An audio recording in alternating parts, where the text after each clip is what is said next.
What's good, Josh? Your boy J Suave. I am the host of J Suave TV. Before I get into this video, can we just talk about the parallelism of this poster right quick? Literally in every row, Pennywise copied this lady's pops to a T. And then people were gonna wonder, well, how did she never know that Pennywise was not her pop? Now, to be fair, there were definitely signs. I don't think your pops just randomly one day needed to start eating people in order to fulfill his cycle before he would then go back to sleep for 27 years. But I do think that people who say this underestimate just how great of a master manipulator Pennywise actually is. Specifically with the children, we seen him do this with Georgie in that It 2017 movie. We also seen him do it with Maddie at the beginning of this series, and then manipulate the kids not once but twice, thinking they had some type of shot at saving Maddie when realistically they were just putting their lives in danger in both situations. I mean, Pennywise even tries it with adults. We seen him try to do it with Leroy and his wife. When the military first went to investigate the sewers, and he almost took out his son because of it. So in this video, I'm here to defend Ingrid a little bit. Not the actions that she did to set up the people in the black spot, because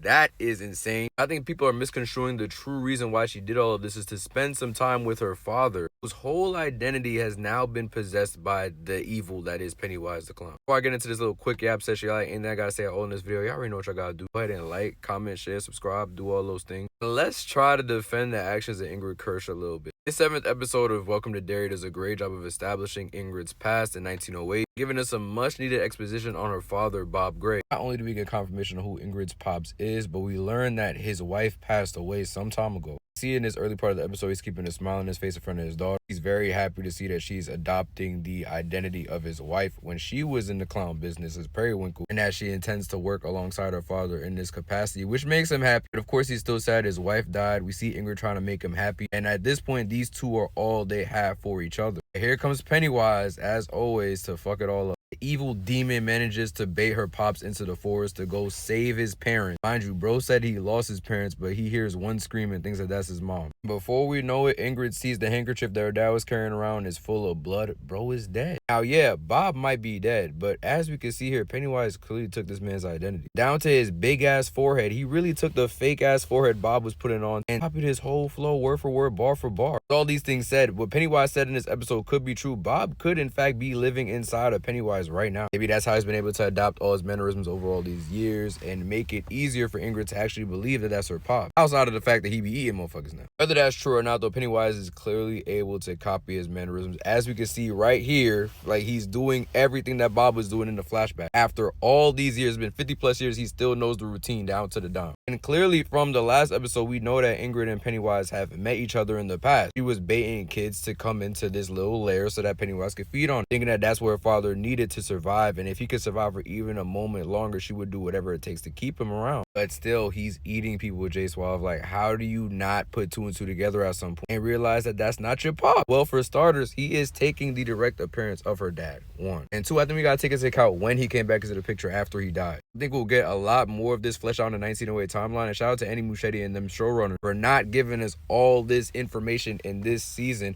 knowing that we're gonna be backtracking in the future season, because then we can expand on this. But I really do believe that Pennywise came back not too long after her father originally died. Probably told her to keep it a secret from the community, letting her know, look, I'm here, but I'm only here on borrowed time. The only way I'll be able to stay around is if I eat some people every 20 years or so to keep my life force intact so that we can keep on having these conversations every now and again. And Ingrid, little self, is probably like, Dad, you messed up for that, but I love you, so we're gonna figure out what we can do. Gotta remember, these two are all they have for each other before Pennywise gets involved in the picture. And before Bob even links up with Pennywise, we know that Pennywise is scoping out the scene when he's performing. He even says it when they link up that the kids seem to be drawn to you. That's something that Pennywise wants. You know, he needs them souls to keep him alive. Him acknowledging the fact that the kids are attracted to him obviously is gonna go hand in hand with Ingrid, who's not only a kid but also his daughter. That made it even easier for him to manipulate her over every other kid, because he's taking on her father's appearance, asking her for her help in a time where she is clearly trying to keep his spirits up after the loss of her mother. We've seen how well Pennywise is at playing the part, playing somebody until he doesn't need to anymore to get his way. He's done this throughout the season. He's done it in the It movies. I'm sure he's done it in the books multiple times. He's a master manipulator. I don't say that lightly. I don't know if the memory thing in Derry has to do with Pennywise too. I'm guessing it does. I would not be surprised if bro's manipulated her memory over all these years in Derry too. I don't know how he would do so over all these years, but I think that that has to play a part some way, somehow. And how they've been working together to make Ingrid more okay with the idea of doing these nefarious deeds to keep her father, quote unquote, alive. Like I said, it doesn't justify all the lives that were lost that night because Ingrid put out that tip to them white racist motherfuckers. I'm just trying to add a little bit more context to the situation. Hopefully they expand on it in the future seasons of Welcome to Derry. We can fully understand the tragedy that is Ingrid Kersh's character. That's all I got for this video though. Y'all let me know what y'all think though. Do you think Ingrid is just a complete idiot, or do you just more so attest it to Pennywise and his manipulation mastery over all these years? Nonetheless, leave your thoughts in the comments. I've been your host, Jace. Hope you've been entertained. I'm looking forward to that finale episode, and we gonna talk soon.